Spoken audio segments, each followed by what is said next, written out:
আপনারা শুধু গালি দেন সরকারকে নিয়ে আসা, সরকারকে ভুল তথ্য দিছে কারা? এইসব মুনাফিক পীর ও আলেমরা দিয়েছে। বয়কট করো তাদের। তোমরা কারে বাদ দিছো? মুফতি আব্দুল মালিক সাহেব এত বড় আলেম, তাকে গালিগালাজ করছো কত বছর?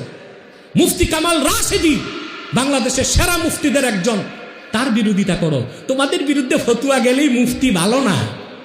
মাজলুম জননেতা হাফেজ আল্লামা জুনায়েদ বাবুরী রহমতুল্লাহকেও এত অকথ্য গালিগালাজ করছো তোমরা। কোন ভদ্রঘরের সন্তান এরকম গালি দিতে পারে না একজন শাইখুল হাদিসকে। তোমরা ভণ্ড, প্রতারক, দেওবন্দের নাম বিক্রি করে খাও। দেওবন্দের সাথে তোমাদের সম্পর্ক নাই। হুলুল আকীদায় বিশ্বাসী ভণ্ড পীরের এজেন্ট তোমরা, দালাল তোমরা।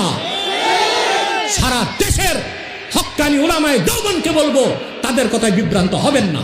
একটা প্রশ্ন এলাকার কিছু আলেমরা করেছে, প্রশ্ন করেছে, হুজুর বন্দর উলামায়ে কেরামের পক্ষ থেকে একটি প্রশ্ন, আপনি নাকি উলামায়ে দেওবন্দের আলেমদেরকে কাফের ফতোয়া দিচ্ছেন, নাউজুবিল্লাহ।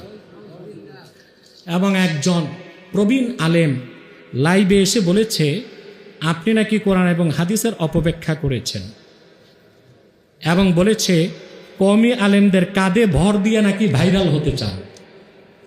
এই যে মৌলবীর কথা লিখছে তাকে আমি চিনি না। আচ্ছা, কত বড় পাগল যে আমি কওমিদের হাত কাঁধে ভর দিয়া ভাইরাল হতে চাই। আমি কবে ভাইরাল ছিলাম না?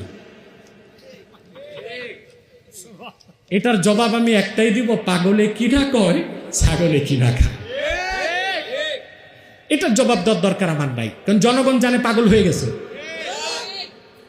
দুই, সে বলেছে কোরআন শরীফের আয়াত ও হাদিসের নাকি অপব্যাখ্যা করেছে, সেটা আমার কানে এসেছে।